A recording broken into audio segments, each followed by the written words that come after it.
Sal esta noche y mira el cielo. Si hay nubes, imagínalo. Ese punto de luz que llamamos Sol, que ahora mismo está al otro lado del planeta haciendo lo que siempre ha hecho, brillando, calentando, manteniendo todo en su sitio. Ha estado ahí toda tu vida. Ha estado ahí durante toda la historia de la humanidad, durante todas las civilizaciones que han existido, todos los imperios que han surgido y caído, todos los idiomas que se han hablado y olvidado en este planeta, el Sol ha estado ahí, exactamente igual, imperturbable, inagotable. Y eso, sin querer, nos ha enseñado algo que es mentira. Nos ha enseñado que el Sol es permanente, que siempre estará ahí, que es el punto fijo alrededor del cual todo lo demás cambia mientras él permanece igual. Lo hemos convertido en símbolo de eternidad en prácticamente todas las culturas de la historia. Los egipcios lo adoraron como el dios Ra. Los griegos lo llamaron Helios. En docenas de mitologías distintas, el Sol es lo que no muere. Pero el Sol está muriendo, no de forma dramática, no de forma inmediata, no esta noche, ni este siglo, ni este milenio, pero está consumiendo el combustible que lo mantiene encendido a un ritmo que la física no negocia. Cada segundo, el Sol convierte 600 millones de toneladas de hidrógeno en helio. Cada segundo, desde hace 4.600 millones de años, y ese proceso tiene un final. Lo que nadie te contó no es solo cuándo termina. Lo que nadie te contó es lo que ocurre antes del final. Porque el Sol no se apaga como una vela que se consume. El Sol hace algo mucho más violento. Algo que va a transformar el sistema solar de una forma que la Tierra, si todavía existe, no sobrevivirá. Y ese proceso ya ha empezado. O se está ocurriendo ahora mismo, en este preciso instante, a 150 millones de kilómetros de donde estás. La muerte del Sol no es un evento futuro. Es un proceso en marcha. Bienvenido a Cosmos Universal. Esto es lo que le pasa al Sol, lo que le va a pasar, y lo que eso significa para todo lo que existe en este sistema solar. Para entender cómo muere el Sol hay que entender primero qué es. Y lo que es resulta ser algo que el cerebro humano no está equipado para visualizar de forma natural. El Sol es una esfera de plasma con un diámetro de 1.392.000 kilómetros.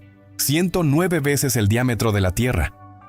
Si el Sol fuera una pelota de baloncesto, la Tierra sería una semilla de manzana a 26 metros de distancia. Dentro del Sol cabrían 1,3 millones de planetas como el nuestro. Su masa es el 99,86% de toda la masa del sistema solar. Con todo lo demás, Júpiter, Saturno, todos los planetas, todos los asteroides, todos los cometas, todas las lunas, todo junto, representa el 0,14% restante. El Sol no es el centro del sistema solar porque sea el más grande. Es el centro porque todo lo demás es, en comparación, polvo. En el núcleo del Sol, las condiciones son las más extremas del sistema solar. La temperatura alcanza los 15 millones de grados centígrados. La presión es 340.000 millones de veces la presión atmosférica en la superficie de la Tierra. Bajo esas condiciones, los núcleos de hidrógeno, que normalmente se repelen entre sí porque tienen la misma carga eléctrica positiva, son forzados a acercarse tanto que la fuerza nuclear fuerte los fusiona. 4 núcleos de hidrógeno se convierten en un núcleo de helio. Y en ese proceso, en una pequeña cantidad de masa se convierte directamente en energía según la ecuación más famosa de la física, E igual a mc al cuadrado. La cantidad de masa que se pierde en cada reacción es minúscula, pero el número de reacciones que ocurren cada segundo en el núcleo solar es de una magnitud que no tiene referencia humana. Cada segundo, el Sol convierte aproximadamente 4 millones de toneladas de masa pura en energía, no hidrógeno en helio. Masa pura en energía pura. 4 millones de toneladas por segundo, desaparecidas para siempre en forma de luz y calor que viaja hacia el exterior. Esa energía no llega inmediatamente a la superficie. Un fotón de luz generado en el núcleo solar tarda entre 10.000 y 170.000 años en abrirse camino a través de las capas del Sol, rebotando constantemente, siendo absorbido y reemitido una y otra vez, antes de alcanzar la superficie y escapar al espacio. La luz del Sol que te calienta la cara hoy salió del núcleo solar hace decenas de miles de años. Cuando ese fotón se generó, los neandertales todavía existían en Europa. Una vez en la superficie, tarda exactamente 8 minutos y 20 segundos en recorrer los 150 millones de kilómetros que separan el Sol de la Tierra. Si el Sol se apagara en este instante, seguiríamos viendo luz solar durante 8 minutos más antes de que la oscuridad llegara. La temperatura en la superficie del Sol es de 5.500 grados centígrados, suficiente para vaporizar cualquier material conocido. Pero la corona solar, la capa exterior tenue que se extiende millones de kilómetros hacia el espacio, alcanza temperaturas de entre 1 y 3 millones de grados, más de 200 veces la temperatura de la superficie. ¿Por qué la corona es tan caliente cuando la superficie es mucho más fría? Es uno de los problemas no resueltos de la física solar. Llevamos décadas estudiándolo y todavía no tenemos una respuesta completamente satisfactoria. El Sol también rota, pero al ser un cuerpo de plasma y no un sólido, distintas partes rotan a distintas velocidades. El ecuador tarda 25 días en dar una vuelta completa. Los polos tardan 35 días. Esa rotación diferencial es la causa directa del campo magnético solar. Y en última instancia de las manchas solares, las erupciones y las tormentas que lanzan plasma a través del sistema solar. Todo esto está ocurriendo ahora mismo, a cada instante, y todo tiene un límite. El Sol tiene 4.600 millones de años. Para ponerlo en perspectiva, la Tierra tiene 4.500 millones. El Sol lleva existiendo más tiempo del que lleva existiendo nuestro planeta. Y en toda la historia de la humanidad, desde las primeras herramientas de piedra hasta los telescopios espaciales actuales, no hemos visto al Sol cambiar de forma perceptible. Eso nos ha dado una ilusión de estabilidad que no refleja la realidad de lo que está ocurriendo. El Sol es lo que los astrónomos llaman una estrella de secuencia principal. Eso significa que se encuentra en la fase más larga y estable de su existencia. La fase en la que la presión de la radiación generada por la fusión nuclear en el núcleo equilibra la gravedad que intenta colapsar la estrella hacia adentro. Es un equilibrio dinámico, una guerra constante entre dos fuerzas que se cancelan mutuamente. Mientras ese equilibrio se mantiene, el Sol brilla de forma estable. Pero ese equilibrio no es estático. A medida que el hidrógeno del núcleo se convierte en helio, la composición del núcleo cambia. El helio es más denso que el hidrógeno. Se comprime. El núcleo se vuelve progresivamente más caliente y más denso. Y eso hace que las reacciones de fusión sean cada vez más rápidas e intensas. El Sol está brillando más ahora de lo que brillaba cuando se formó. En los primeros cientos de millones de años de la Tierra, el Sol era aproximadamente un 30% menos luminoso que hoy. Ese dato tiene consecuencias enormes. Si el Sol era un 30% menos luminoso, la Tierra debería haber sido un mundo congelado en sus primeros miles de millones de años. Los modelos climáticos básicos dicen que con esa cantidad de energía solar, los océanos habrían estado permanentemente helados. Pero la geología muestra que la Tierra tenía océanos líquidos y posiblemente vida ya hace más de 3.500 millones de años. Esa contradicción tiene un nombre: la paradoja del Sol joven y débil. Y todavía no tiene una resolución completamente aceptada. La hipótesis más popular implica una atmósfera primitiva muy diferente a la actual, con concentraciones de gases de efecto invernadero mucho mayores que compensaban la menor energía solar, pero los detalles siguen en debate. Lo que sí sabemos con certeza es que el Sol seguirá aumentando su luminosidad de forma gradual. En los próximos 1.000 millones de años, el Sol será aproximadamente un 10% más brillante que hoy. Eso puede parecer poco, pero para la Tierra es catastrófico. Un aumento del 10% en la energía solar desencadenará un efecto invernadero descontrolado en la Tierra. Los océanos comenzarán a evaporarse. El vapor de agua, que es en sí mismo un potente gas de efecto invernadero, acelerará el calentamiento. En algún punto entre 500 millones y 1.000 millones de años a partir de ahora, la superficie de la Tierra será demasiado caliente para el agua líquida. Los océanos habrán desaparecido. La vida tal como la conocemos, si todavía existe, habrá tenido que refugiarse en las profundidades del subsuelo o desaparecer. Y eso ocurrirá mucho antes de que el Sol muera. La Tierra no morirá cuando el Sol muera. Morirá mucho antes, cuando el Sol simplemente sea un poco más brillante de lo que es ahora. El Sol tiene aproximadamente 5.000 millones de años de secuencia principal por delante antes de que el hidrógeno del núcleo se agote completamente, pero el reloj para la Tierra es mucho más corto. Estamos a entre 500 millones y 1.000 millones de años del punto en que la Tierra dejará de ser habitable. En términos cósmicos, eso es poco tiempo. En términos humanos, es una cifra tan grande que resulta difícil procesarla emocionalmente, pero es finita, tiene un número, y después de ese punto, lo que le pasa al Sol se acelera de una forma que transforma completamente el sistema solar. En aproximadamente 5.000 millones de años, el hidrógeno en el núcleo del Sol se agotará. No de golpe, gradualmente. El núcleo irá teniendo cada vez menos hidrógeno disponible para la fusión hasta que el equilibrio entre la presión de radiación y la gravedad no pueda mantenerse más. Cuando eso ocurra, el núcleo colapsará bajo su propio peso. La gravedad ganará la guerra que había estado perdiendo durante 10.000 millones de años. Pero ese colapso no matará al Sol, lo transformará.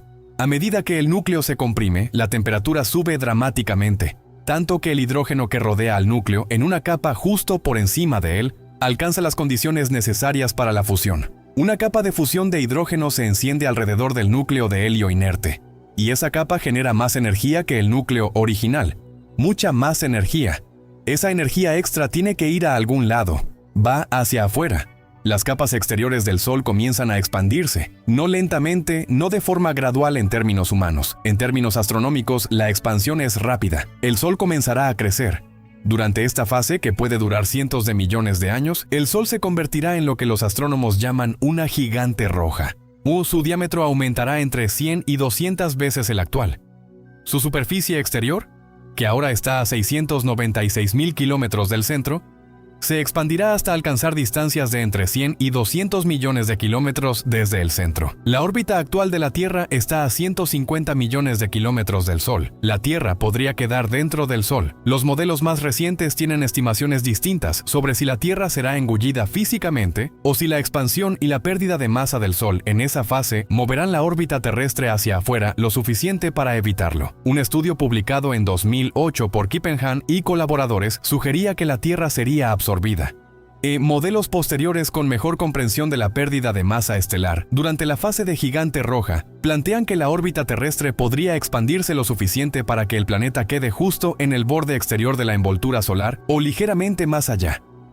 Pero incluso en el escenario más optimista, la Tierra en ese punto será una roca completamente estéril, con temperaturas en su superficie de cientos o miles de grados, sin atmósfera, sin océanos, sin nada que recuerde que alguna vez fue un mundo habitado. Mercurio y Venus no tendrán esa duda. Serán engullidos con certeza en las primeras etapas de la expansión. Mercurio, el planeta más interior, desaparecerá primero, vaporizado y absorbido por la envoltura solar en expansión. Venus seguirá poco después. 2 planetas desaparecidos o disueltos en la fotosfera de una estrella moribunda.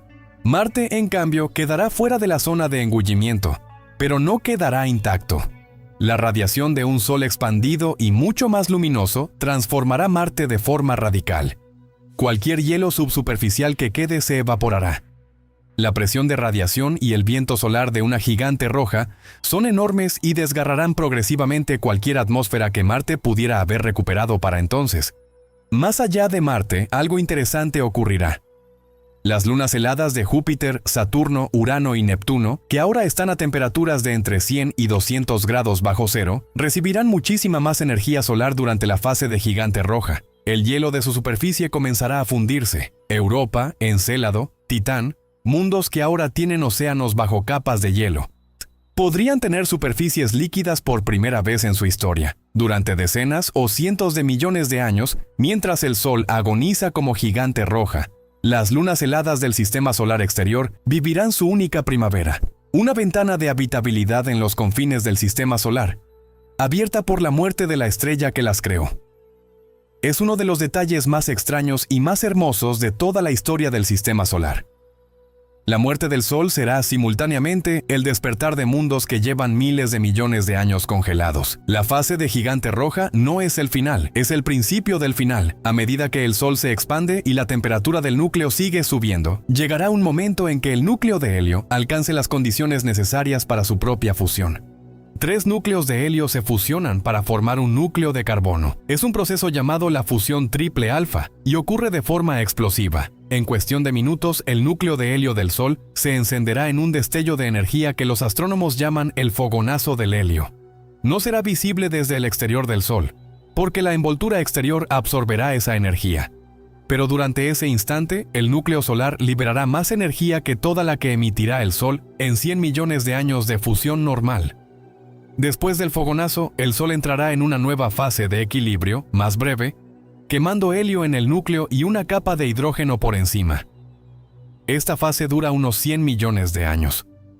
Cuando el helio del núcleo también se agote, el Sol entrará en la que los astrónomos llaman la rama asintótica de las gigantes, o fase AGB. Y hoy aquí comienza la agonía real. En la fase A, Gb, el Sol tendrá un núcleo de carbono y oxígeno inerte, rodeado de dos capas de fusión, una de helio y una de hidrógeno por encima. Esas dos capas no queman de forma estable, queman de forma intermitente, en pulsos térmicos. El Sol empezará a pulsar, a expandirse y contraerse de forma cíclica, con periodos que van de decenas de miles a cientos de miles de años, como un corazón que late cada vez más irregularmente antes de detenerse. Durante esas pulsaciones, el Sol perderá masa a un ritmo enorme a través de lo que se llama viento estelar. En la fase A, Gb, el viento estelar del Sol puede ser entre 1.000 millones y 10.000 millones de veces más intenso que el viento solar actual. Las capas exteriores del Sol serán literalmente sopladas hacia el espacio, esto formando una burbuja de gas y polvo que se expande hacia afuera a decenas de kilómetros por segundo. El Sol perderá entre el 40 y el 50% de su masa total durante esta fase. Eso tiene consecuencias gravitacionales directas para todo el sistema solar. Con menos masa en el Sol, su atracción gravitacional sobre los planetas se debilita. Los planetas que sobrevivan a la fase de gigante roja, Marte, Júpiter, Saturno, Urano, Neptuno, migrarán lentamente hacia órbitas más amplias. El sistema solar se expandirá. El gas expulsado durante las pulsaciones formará lo que se llama una nebulosa planetaria. Es uno de los objetos más bellos del universo. Una burbuja o serie de burbujas de gas iluminadas por la radiación del núcleo estelar que queda en el centro. Los colores que emiten, rojos del hidrógeno, azules del oxígeno, no verdes del nitrógeno ionizado, crean estructuras que los telescopios han fotografiado en miles de estrellas similares al Sol. La nebulosa del ojo de gato, la nebulosa del anillo, la nebulosa de la hélice, también llamada el ojo de Dios, una de las nebulosas planetarias más grandes y cercanas a la Tierra. Todas esas estructuras son estrellas muertas, el rastro de luz de una agonía estelar. En unos 7.500 millones de años, el Sol creará la suya propia. Una burbuja de gas y luz que se expandirá a lo largo de miles de años, enfriándose progresivamente, disolviéndose en el espacio interestelar. El material del Sol, el carbono, el oxígeno, el nitrógeno sintetizado en su interior durante miles de millones de años, será lanzado al espacio para mezclarse con el gas interestelar y eventualmente formar parte de nuevas estrellas, nuevos planetas, u posiblemente nuevas formas de vida. Lo que queda en el centro después de que la nebulosa se expanda es lo que el Sol será para siempre. Cuando las capas exteriores del Sol hayan sido expulsadas y la nebulosa planetaria se esté disolviendo en el espacio, lo que quedará en el centro será un objeto del tamaño aproximado de la Tierra, pero con la masa de medio Sol. Una enana blanca. Una enana blanca es uno de los objetos más densos del universo, sin ser un agujero negro o una estrella de neutrones. Una cucharadita de su material, unos 5 centímetros cúbicos, pesaría aproximadamente 1 tonelada. Es el núcleo desnudo de lo que fue el Sol, comprimido a una densidad que no existe en ningún lugar de la Tierra, sostenido no por la fusión nuclear, porque la fusión ha terminado, sino por la presión de degeneración de los electrones. Hay un efecto cuántico que impide que la materia se comprima más allá de cierto punto. La enana blanca del Sol brillará intensamente al principio, con temperaturas superficiales de decenas de miles de grados. Desde los planetas exteriores que sobrevivan, si hubiera alguien para verlo, el remanente del Sol aparecería como un punto de luz brillante y blanco, mucho más pequeño que el Sol actual, pero extremadamente caliente. Con el tiempo, sin ninguna fuente de energía interna, la enana blanca irá enfriándose lentamente. Muy lentamente. El ritmo de enfriamiento de una enana blanca es extraordinariamente lento porque su superficie es pequeña y porque la degeneración cuántica que la sostiene conduce el calor de forma muy diferente a la materia ordinaria. Los modelos sugieren que la enana blanca del Sol tardará varios miles de millones de años en enfriarse hasta temperaturas similares a las de la superficie solar actual, y para enfriarse hasta temperaturas cercanas al cero absoluto, el tiempo necesario supera la edad actual del universo. En teoría, las enanas blancas deberían enfriarse eventualmente, hasta convertirse en lo que los astrónomos llaman enanas negras, objetos oscuros y fríos que ya no emiten luz detectable. Pero el universo tiene 13.800 millones de años. El Sol tardará unos 7.500 millones más en llegar a la fase de enana blanca, y el tiempo necesario para que esa enana blanca se enfríe completamente supera con creces la edad actual del universo. Lo que eso significa es que en todo el universo observable, todavía no existe ninguna enana negra. No ha habido tiempo suficiente para que ninguna enana blanca se enfríe hasta ese punto. Son objetos que la física predice pero que el universo todavía no ha tenido tiempo de producir. El sistema solar en ese punto, si es que puede seguir llamándose sistema solar, Será un conjunto de planetas congelados orbitando lentamente alrededor de un punto de luz que se apaga. Marte, Júpiter, Saturno, Urano, Neptuno, en órbitas más amplias que las actuales debido a la pérdida de masa del Sol, girando alrededor de una enana blanca que se enfría. Un sistema solar fantasma, el esqueleto de lo que fuimos. Todo lo que acabas de escuchar viene de décadas de astrofísica estelar, de observar miles de estrellas similares al Sol en distintas fases de su evolución, y de construir modelos que predicen lo que le ocurrirá al nuestro. Pero en los últimos años, las 2 misiones espaciales están cambiando la forma en que entendemos el Sol en tiempo real, desde dentro. La Parker Solar Probe de la NASA fue lanzada en 2018 con un objetivo que habría parecido imposible décadas antes: acercarse al Sol más que ninguna nave en la historia. En diciembre de 2024, la Parker completó su aproximación más cercana hasta la fecha, pasando a menos de 6,1 millones de kilómetros de la superficie solar, dentro de la corona, más cerca del Sol que cualquier objeto fabricado por el ser humano en la historia. A esa distancia, la sonda viaja a 692.000 kilómetros por hora, la velocidad más alta jamás alcanzada por un objeto de fabricación humana. Los datos que está recogiendo están resolviendo misterios que llevaban décadas sin respuesta, entre ellos parte del enigma de por qué la corona solar es tan caliente. Y a las mediciones de Parker han identificado estructuras en el campo magnético solar llamadas inversiones de campo o switchbacks, pliegues repentinos en las líneas de campo magnético que generan ondas de calor que se propagan hacia la corona. No es la respuesta completa, pero es la pista más sólida que teníamos.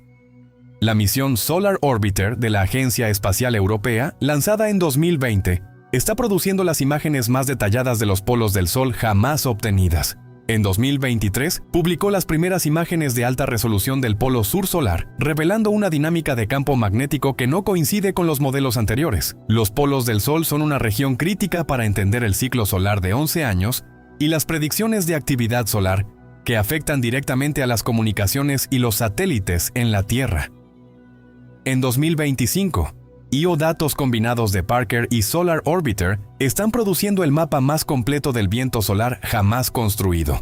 El viento solar no es uniforme, tiene corrientes rápidas y lentas, estructuras filamentosas, regiones de densidad variable. Entender esa estructura tiene implicaciones prácticas inmediatas para la predicción del clima espacial y para el diseño de futuras misiones tripuladas más allá de la Tierra. Estudiamos el Sol porque depende de él todo lo que existe aquí. Y lo estudiamos también porque es el único laboratorio que tenemos para entender cómo mueren las estrellas desde dentro, en tiempo real, antes de que sea demasiado tarde para aprender. Hay algo que merece un momento antes de terminar. El Sol que nos está matando lentamente. El Sol cuyo aumento gradual de luminosidad hará la Tierra inhabitable en 500 millones de años.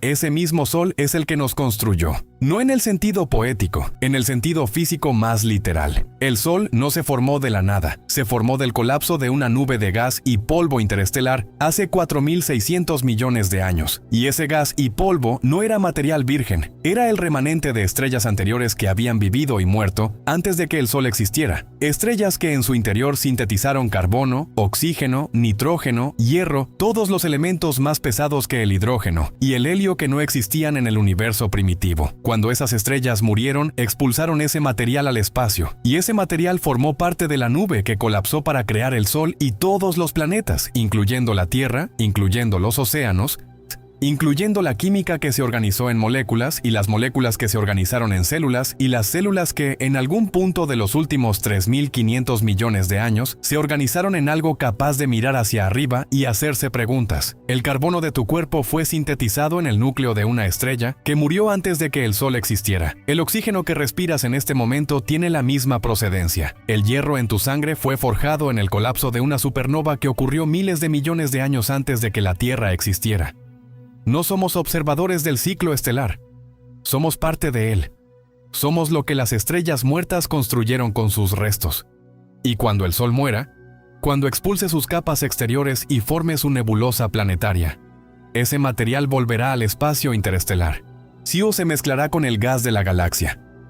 Y en algún punto del futuro, ese gas colapsará para formar nuevas estrellas, nuevos planetas. El carbono que ahora está en tu cuerpo podría, en miles de millones de años, formar parte de un mundo alrededor de una estrella diferente. No morimos cuando el Sol muere, nos transformamos, como se ha transformado todo lo que alguna vez fue parte de una estrella. El Sol está muriendo, ha estado muriendo desde el primer segundo que existió. Y esa muerte, lenta, inevitable, extraordinariamente violenta en sus etapas finales, es también la garantía de que el universo seguirá produciendo mundos, química, complejidad, mucho después de que este sistema solar sea solo el recuerdo frío de una enana blanca que se apaga. Si llegaste hasta aquí, sabes por qué este canal existe. En Cosmos Universal no simplificamos porque el universo no es simple. Suscríbete si quieres seguir haciéndote estas preguntas. Y escribe en los comentarios qué parte de la muerte del Sol te resultó más impactante.